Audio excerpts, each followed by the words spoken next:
Armstrong. A lot of you will see me before, usually taking the notes for the meeting, but tonight I've been asked for the first time to act as the chair. The topic of tonight's meeting, we always choose a snappy topic, which isn't necessarily some total of what we talked about, but the topic of tonight's meeting is it the year of IndyRef2. Now, in a sense, we're not necessarily going to answer that, but we're looking at all the issues and problems there are at the moment in relation to into independence, not just IndyRef. And to help us tonight to do that, we've got three speakers.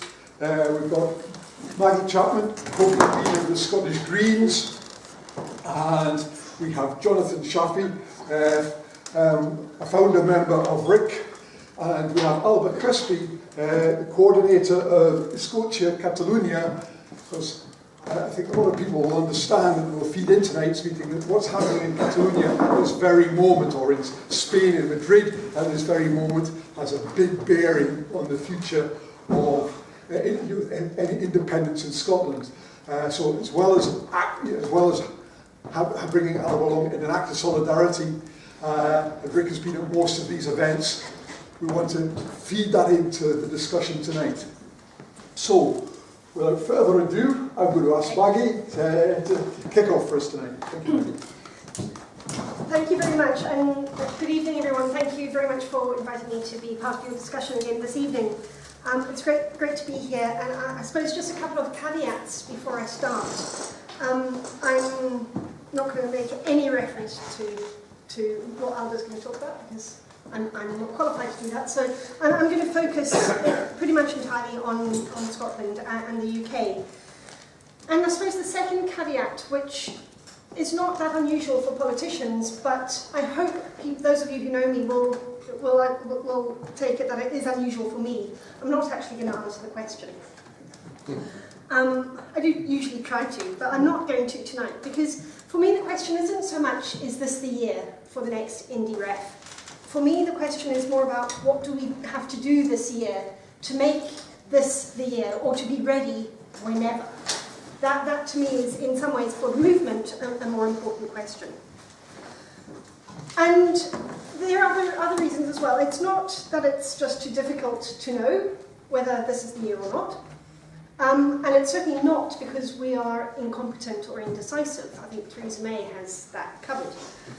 But it's because we need to be in the best position for whatever happens, whether it's an IndyRef, whether there are all sorts of other, or any other kind of constitutional questions or crises. And it's also because I think more than ever predicting the future is nigh on impossible at the moment.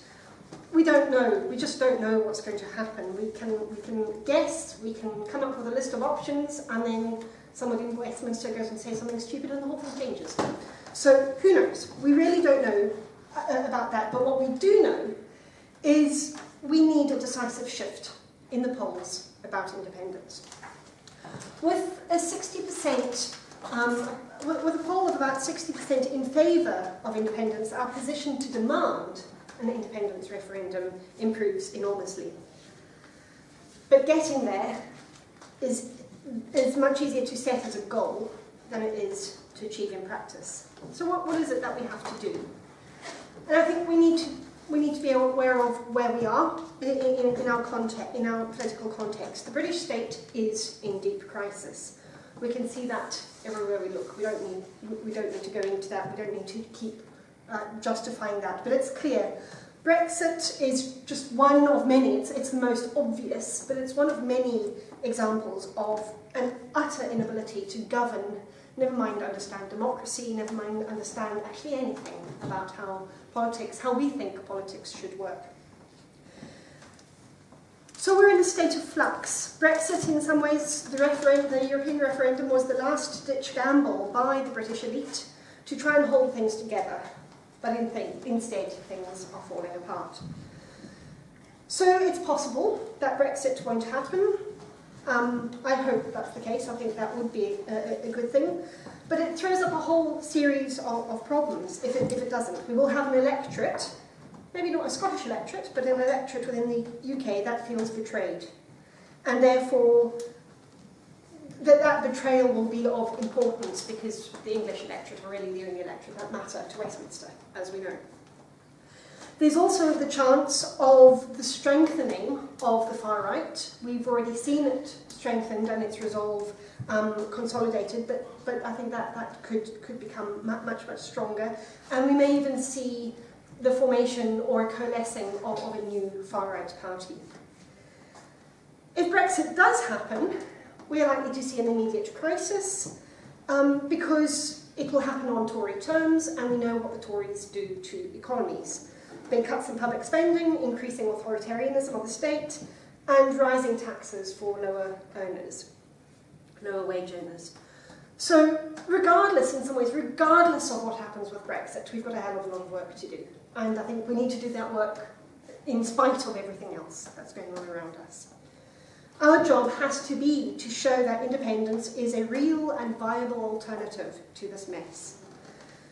There is a temptation to try and replicate the stability of the pre-crash years, and we need to resist that.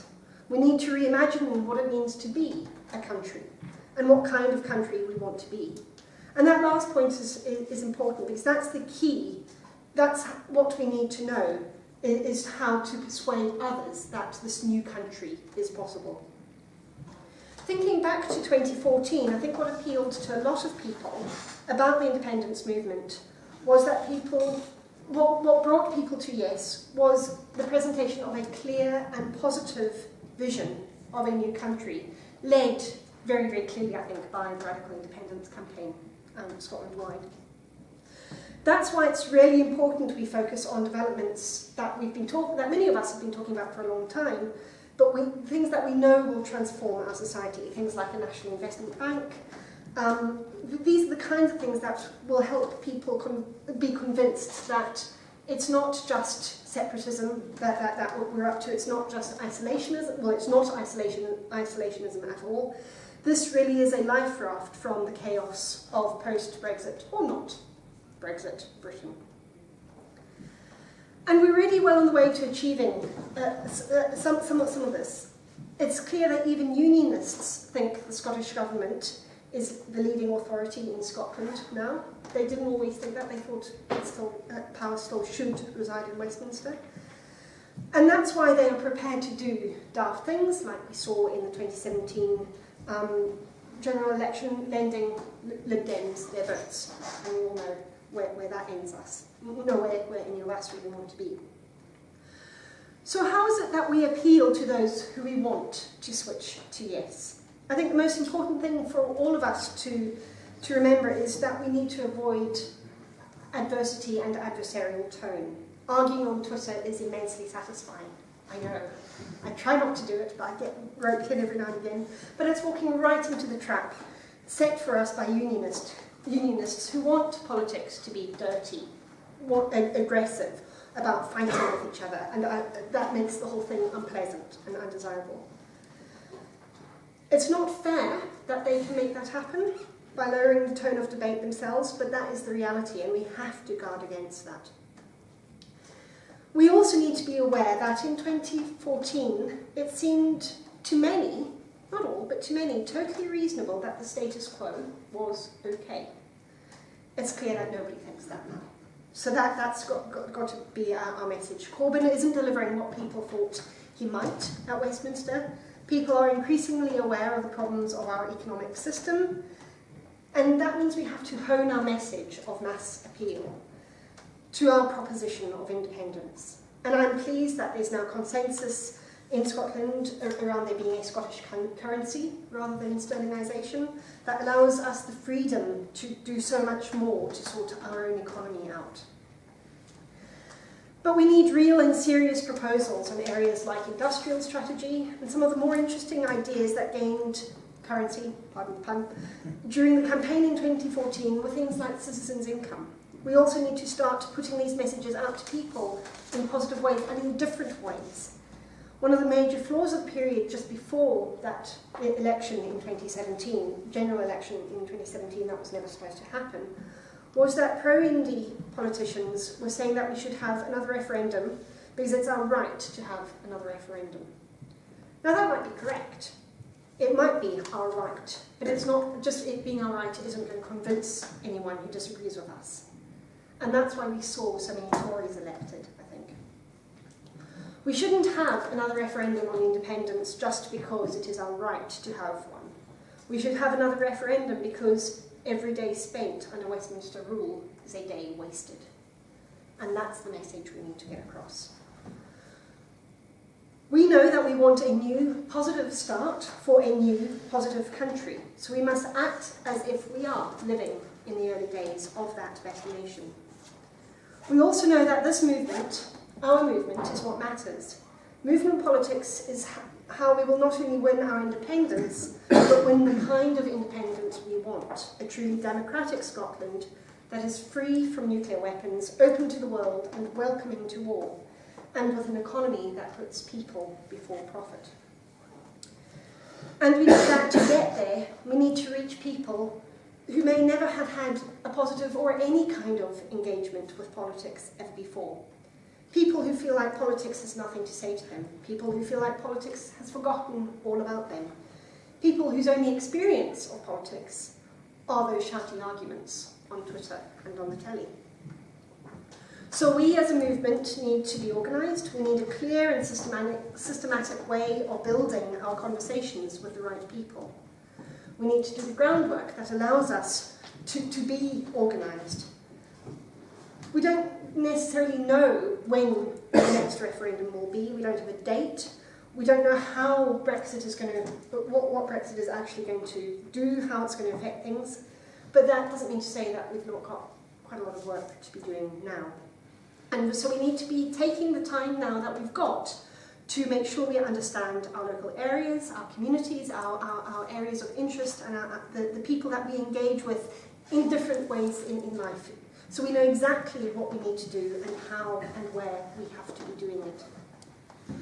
So the systematic organising and planning will lay the foundations for bridges to independence through one-to-one conversations. By talking to people who aren't already convinced, doing this in a coherent and planned way, knowing our neighbourhoods, knowing our communities, knowing what matters to those people, knowing where they are, knowing what makes them tick. And the types of engagement we use, the one-to-one conversations where we listen more than we talk, where we tell our stories and give space for other people to tell theirs.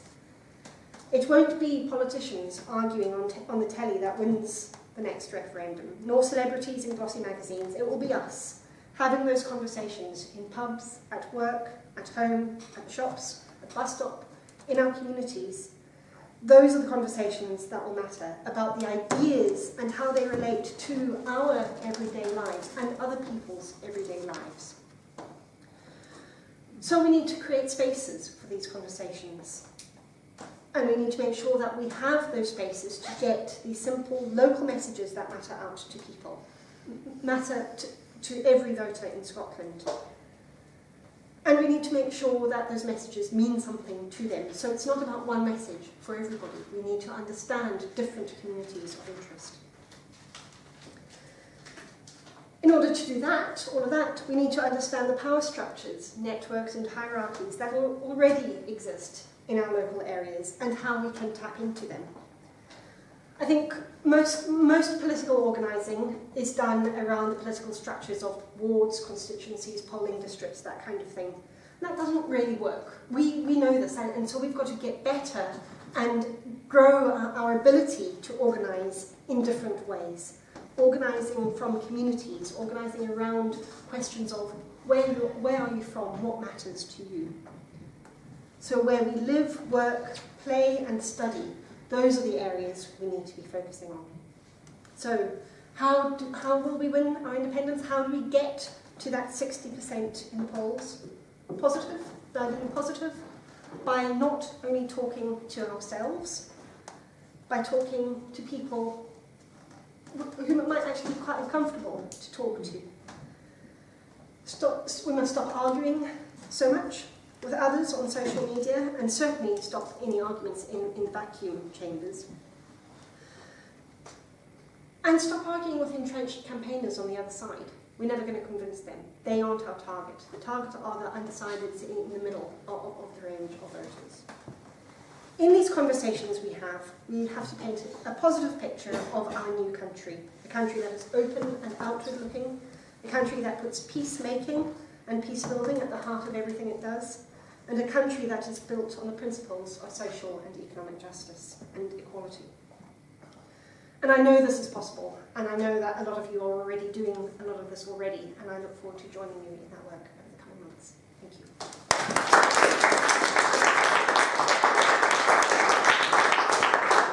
Thank you very much, Maggie. I'm now going to hand us over to Alba to give us an update on what's happening in Catalonia. So, please, thank you. It's a bit complicated to explain what is happening in Catalonia at the moment because there is so much. But I prefer to start by the question of the title of this debating here about whether it's the IndyRef2 year. So you are talking about referendum, and that's curious to us, to a Catalan person, because I'd say that in Catalonia we already had at least 3 very clear attempts to get independence through a democratic way, or maybe even 4. So if you count, for example, that in 2009, there was a popular initiative where it started in a tiny village near to the coast, where they hosted a referendum like in a room like this. So one day, a group of friends decided that they want to have a referendum. They wanted all the people in the village to vote whether they wanted Catalonia to be independent or not. So that was the starting point. And then all the villages around Catalonia, they did the exact same thing. And the whole process took a year. So that was the first attempt to see how people reacted and what was going on. And then the first serious attempt was when in 2014, and that was a month after your independence referendum in Scotland, in Catalonia there was a referendum which was meant to be binding, but Spain tried to forbid it. So in the end, it was a legal referendum, but not binding. The yes won, but still talking about independence now. Okay? And the consequences of hosting this referendum that was allowed and perfectly legal, it cost more than 5 million euros to the president and their cabinet at the time. So the sentence was, I think it was confirmed like a month ago.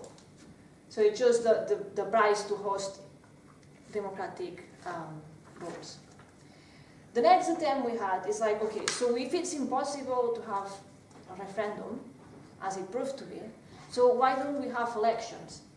And by that they said, okay, so if you vote the coalition that is supporting independence, you are supporting independence. If you don't want independence, then you need to vote parties who are against independence. However, the things weren't so clear, because there were lots of parties on this who were clearly in favor of independence, they were clearly against it, but there were also some parties that were in the middle. We say, well, we don't really know whether it's good or bad, we are just in the middle. Depending on how things are going, we'll say yes or no. So it wasn't black or white, it was much more complicated. Also, it was promised that in 18 months, Catalonia would be independent if the coalition, the main coalition won. They won, but they didn't have absolute majority. They had the majority, but not as big as they would like. So they had to form a coalition with the other independentist party, which at the time it lost a precious time because there was, in the Spanish government, they had an elections where they couldn't agree how to form government. Meanwhile, Catalonia were discussing about also what to do or what not to do. So it seems that what drives the politicians in Catalonia to do something is when Spain is attacking the Catalans somehow. And then the third attempt was what all you know, last year, in 2017, more than a year ago, when we had the 1st of October referendum. So, again, Spain was trying to forbid it. The Catalan government said, we'll have it. Spain then sent lots of police all over Catalonia. They were crazy trying to find ballot boxes, ballot papers. After over a month of search, illegal searching by the way, they managed to find a million ballot papers, but they never found the ballot boxes. And that's because the referendum was organized by the people, not by the politicians. So people bought the ballot boxes, distributed secretly amongst the whole Catalonia, and brought them to the ballot stations. So we had the referendum. As all you know, the police beat up the peaceful voters. And now we have 12 people in court at the moment because they put ballot boxes. So that's a really sad moment for democracy, because anywhere in the world you should be putting people in prison or even having a court to just, to ask for democracy. They were not, so it is not about whether you want independence or not. It's like, well, okay, so let's count it and then see what happens. Why should it be not allowed? Why not? I mean, it is a democratic right, right? So I was looking these days about why Catalonia reached at this situation.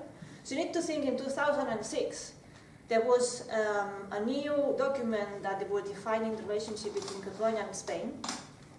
And at that time we thought, well, that's great, because there was a socialist government in both governments. It's like, right, that's going to work. It couldn't be more wrong. That was a complete defeat. They couldn't agree on what to write down.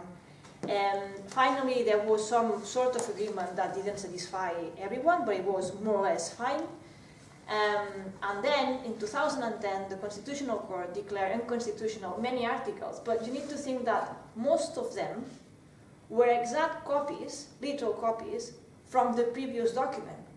And it's in here, in 2010, when people say, hang on, so how on earth the same text was completely constitutional legal for 30 years, and now the same one, it's considered to be unconstitutional. And here's when people realized that something was happening, that Spain was not the democracy that we thought it was. And spontaneously, 1 million people gathered in the streets of Barcelona. And it was really unbelievable. No one could believe so many people going and protest. And that's one thing that I don't... So there are some demonstrations in Scotland, but I don't see that there is this big movement of people going and protest. So there is a lack of, how to say this, spirit of protest in here. Also, the common things that, what else? And then at that point, after that, it was when the Catalan Assembly, the National Catalan Assembly, was born. So it was born from the people, not from the politicians. And that's the association who is actually leading the independentist movement. However, if this association is dissolved because it might happen that Spain, they said that we are troublemakers, this independentist movement is not going to stop, because it's led by the people, not by the politicians or not by anyone. It's just everyone who believes it is there, is protesting on the streets continually, is going to the prisons, gives support to the political prisoners, is going to the streets continuously and showing, demonstrating that we want to be independent. That it's not just something that one day we think and the next day we forget. No, it's something that we really want. So we also have some common things with Scotland. So, for example, approximately at the same time, both countries were forced to join a union that neither of us we wanted. So I think Scotland was in 1707 and in Catalonia was in 1714. So it was kind of at the same time. And then there was a big pressure for the institutions to suppress the culture and language in both regions. So that are more common things that we have. And then, so after, in Catalonia in Spain there was a dictatorship for 40 years, and I think it was around 1980 that the Catalan Parliament was restored. And in Scotland it was in 1997. So there was some attempts of actually giving back some powers. However, as it proves, in Scotland some powers are trying to be taken away, as far as I understand it. And in Catalonia, it's that the Spanish government is not really following what the rule is, so they have an agreement, and it doesn't seem that it's fulfilled in either side. So it's a complex matter. Also,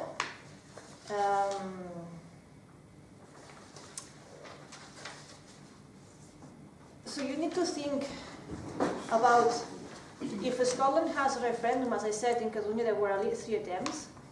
So if the UK allows a referendum, which might or might not happen, but that's different questions, maybe the UK will try to do something. They wouldn't be as nice as they were in 2014.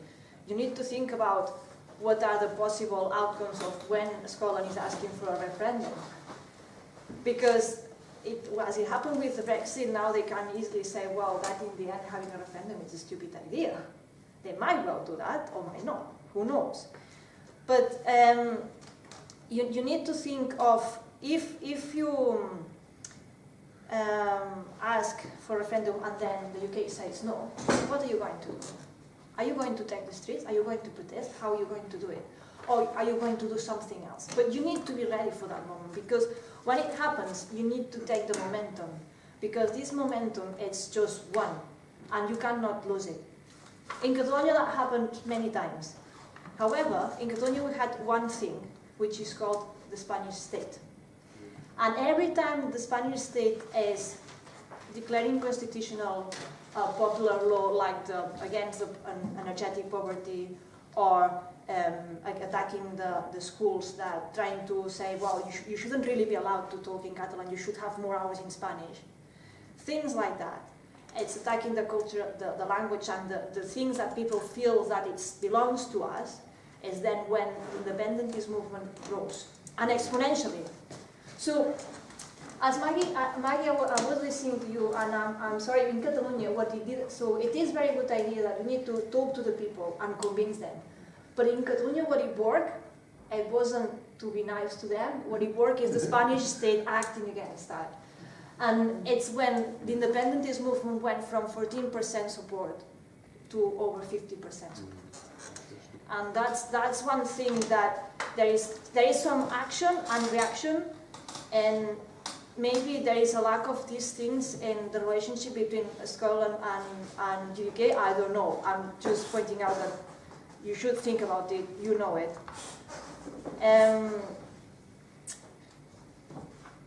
So also, as I said, the Catalans seems to be more ready to go on the streets and protest.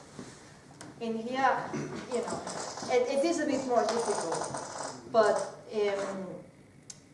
then how is going to the Scottish government listen to you or see you if you don't show them what you want?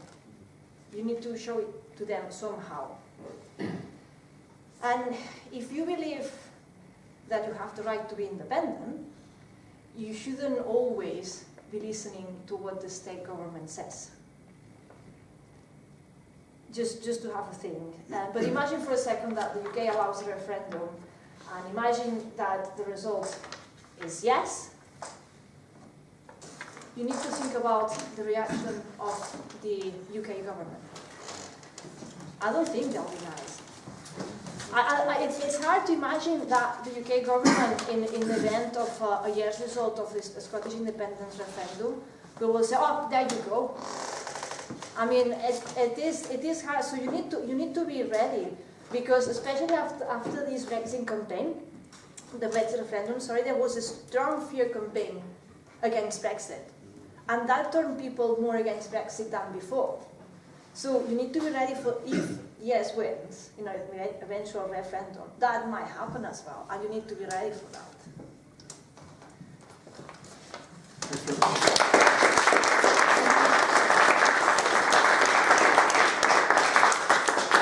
Thank you. Now we're going to have Jonathan speaking for Rick. Okay.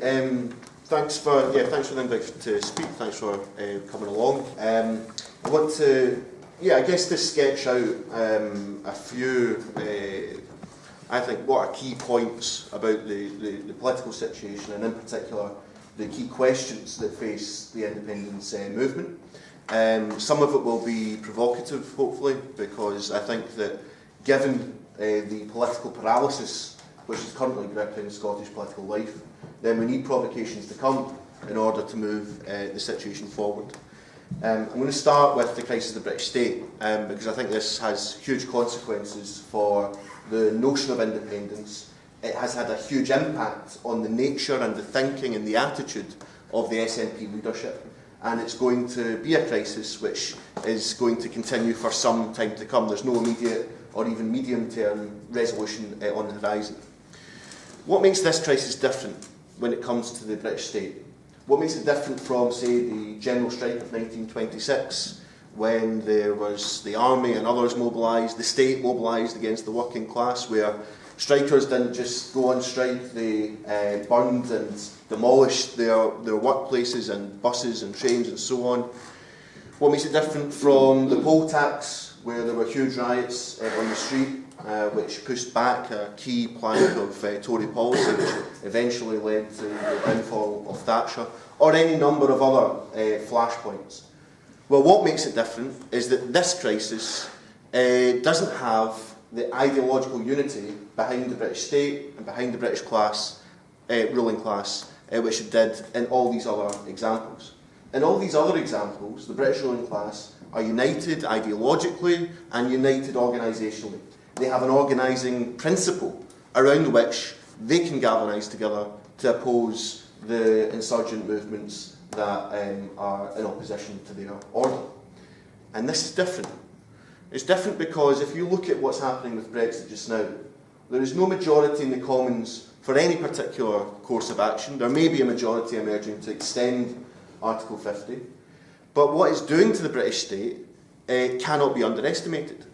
The international standing of Britain is hugely diminished. I mean, if you consider that in 2002, 2003, the UK played a key diplomatic role in allowing the Iraq war to happen, because it had prestige and standing, because it was connected with Europe, and because it took part in the international world order in a particular way, on a particular platform.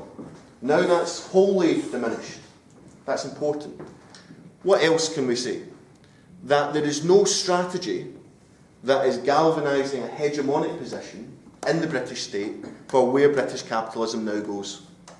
The development of Corbyn, whatever you might think about him, has brought into play something which is quite different from the last number of decades, and that is that the greatest legacy of Margaret Thatcher, that the opposition to the Tories would basically adopt Tory positions on the economy, neoliberal positions on how society should function and so on, has been severely disrupted.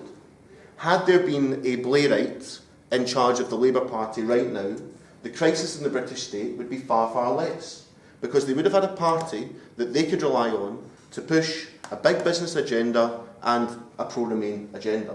Now, whatever you think about the rights and wrongs in Brexit, that is a political fact that we have to consider. That's part of the crisis that we see taking place just now. And then you've got the question of the Tory party, this organ of ruling class power. Now, when people think about the Tory party and about the splits in the Tory party, they think along these lines, that Jacob Rees-Mogg, the European Reform Group, and so on and so forth, are antagonistic with the bulk of the Tory party, certainly the parliamentary party, not necessarily with the Tory membership, that there is the whole question of their voter base. For example, should they renege on Brexit, then how does that impact the Tory vote? This is clearly a key concern for the Conservative Party.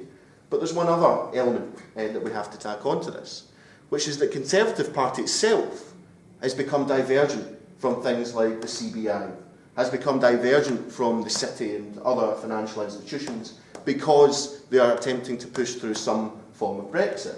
Now, the CBI, the City, and so on and so forth, they have, generally speaking, found it able to get behind May's deal.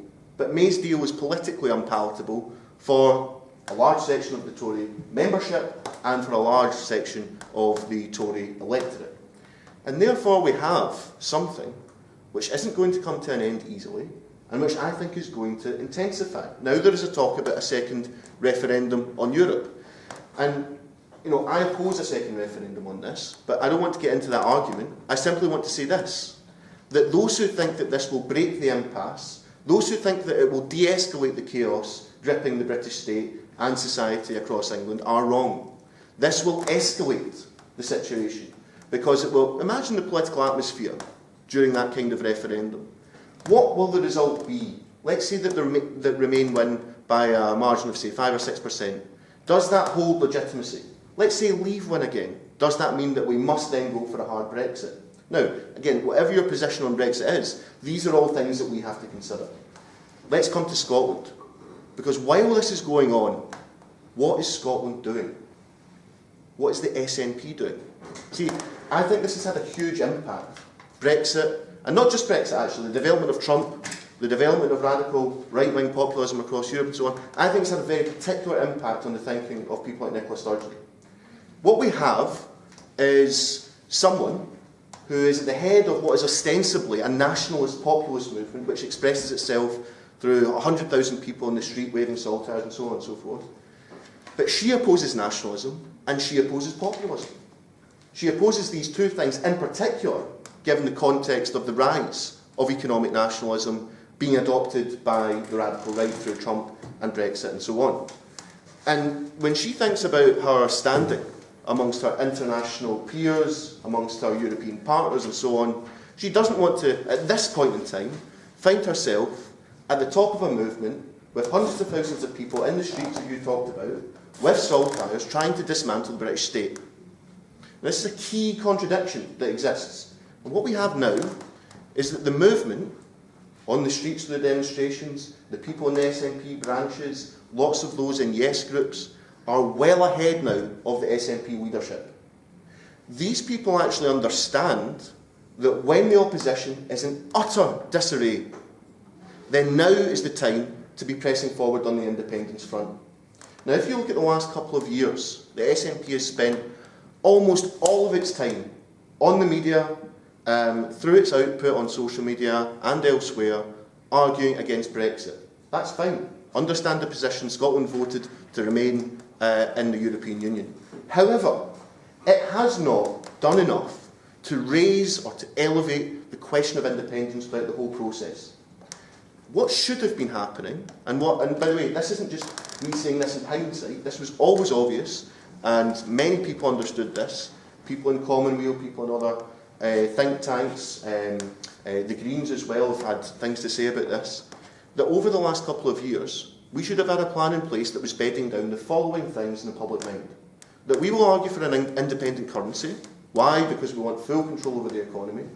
That Brexit is just one part of a much wider democratic deficit that exists in relation to Scotland and its relationship with the British state.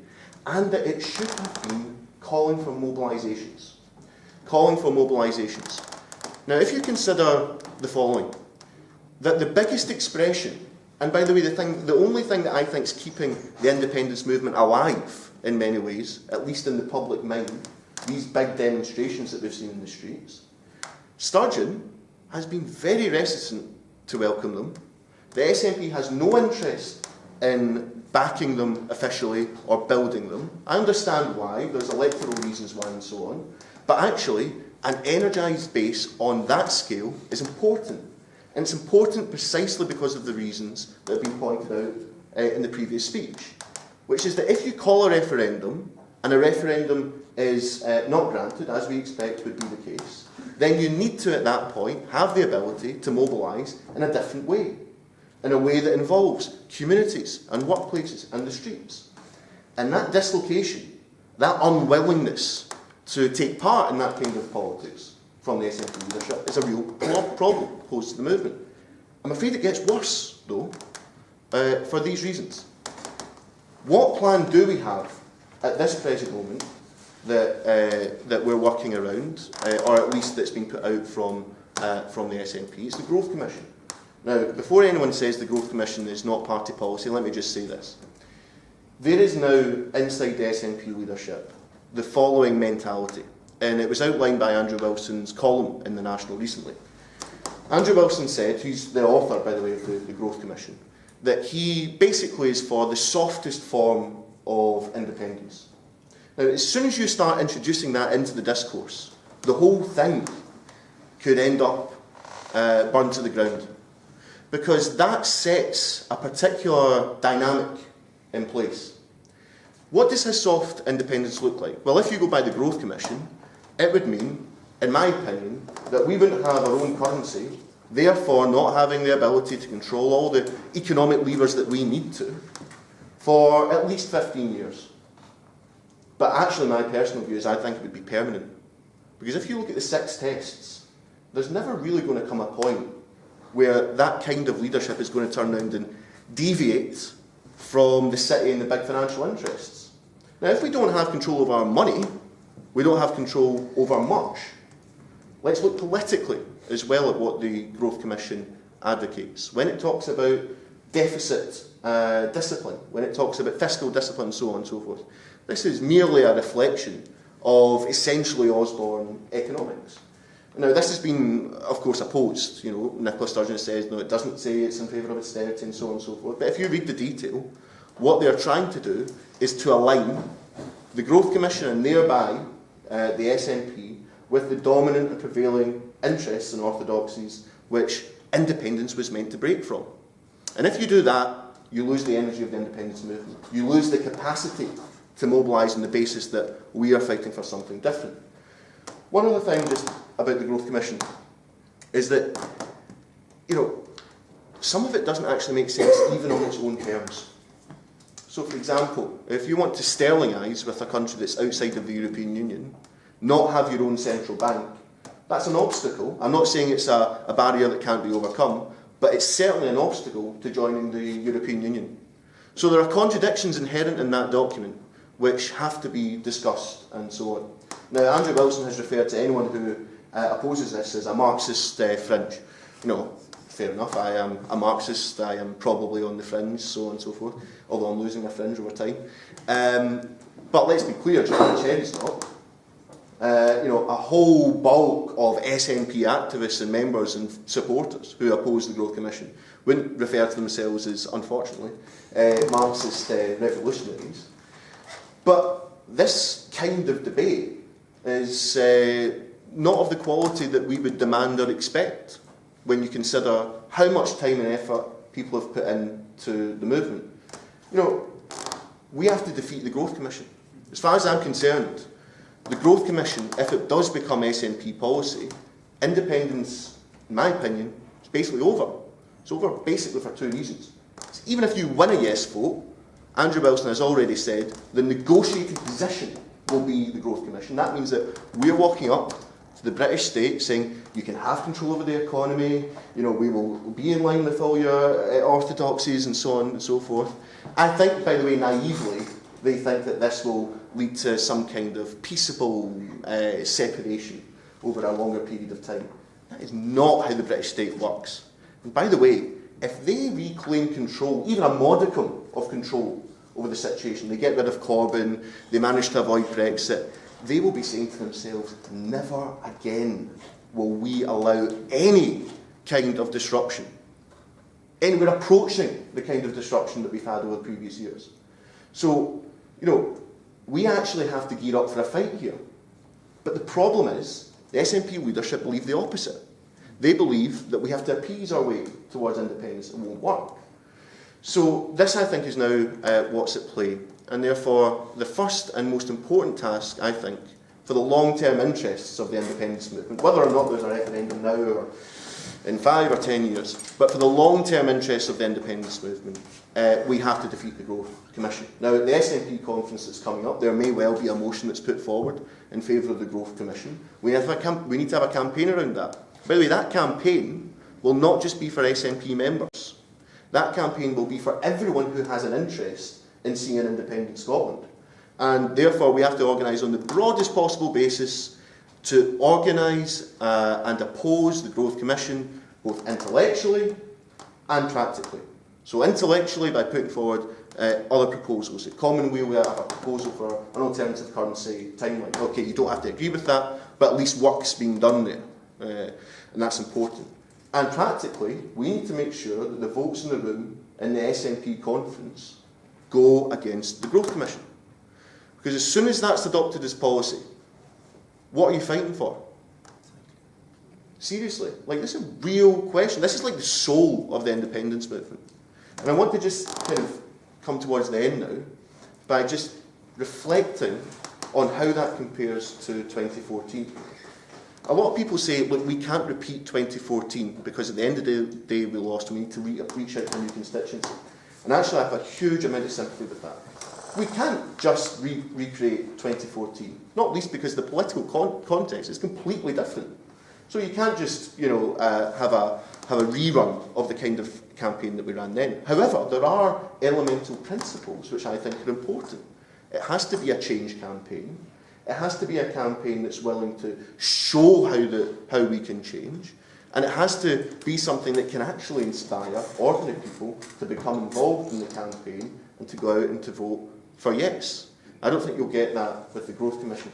But the problem is, even if we did win a yes vote, under the terms of the Growth Commission, if that's adopted as policy and if that becomes the negotiating position, what do we then do? This is a huge question that we've got to ask. Because personally speaking, if it is adopted and we win a yes vote, I won't be celebrating in the same way that I would have been celebrating in 2014. I will be saying to myself, and we should all be saying to ourselves, we've now got a huge fight in our hands. One of the things about 2014, probably the thing that even those who voted no understand, and in lots of ways respect, was it brought hundreds of thousands of ordinary people, working class Scotland, broke from Labour and got behind the independence campaign. And then after that, they granted, through their wallets and through their votes, ultimate political hegemony to the SNP. That's what they did. 100,000 of them joined, hundreds of thousands of them voted for them. They parted with their cash and they said, we are putting your faith in this organisation to keep the spirit of the 2014 referendum going and to deliver independence, to deliver another referendum. They didn't vote for a party of devolution, and they certainly didn't vote for Charlotte Street Partners. And this is what's happened. This is a real tragedy, but it's something that we have to get out there. The SNP leadership has taken that huge amount of political goodwill, and then they've called up Charlotte Street Partners and said, we want you to design the economy. We want you, the corporate lobby in Scotland, to be given the control over what happens and what the perspective and what the negotiating position is over the Scottish economy. That is completely unacceptable. And people should be angry about this. And it doesn't mean that I'm just turning up here saying Nicola Sturgeon's a liberal and the SNP are this and that sort of thing. No, look, that is immature and it's not political. But that's not what I am arguing. As you can see, I'm outlining very, very obviously the tension that now exists in the independence movement. And I believe, and this is where I'll end, I believe in one thing above all else when it comes to this question, that I have absolute faith in the ordinary people that are part of this movement, that they'll reject this. Absolute faith, because this is a movement that people want change through. And see, even if you're a sovereigntist, even if you're one of those people who says, look, all of the other issues around policy, or should we use oil, or should we use renew, all of these other questions can be subordinated until such times as we get independence, and then we can have the political debate and so on. Even if you're a sovereigntist, the Growth Commission does the direct opposite of what you want. Because even if you win a yes vote, you then can't have the discussion in the same way that we might if we had control over the economy anyway.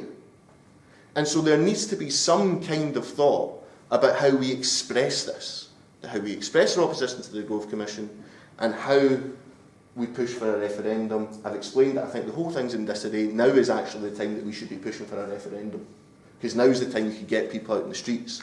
The SNP can't do it because they don't have a policy. And they don't have a policy because, as far as they're concerned, independence is not on the agenda. They might be forced into calling a referendum, I don't know, but they're certainly not going to want to be in a position like Catalonia. Sturgeon does not want there to be hundreds of thousands of Indy supporters in the streets confront the British state demanding a referendum. And so I'll end on that.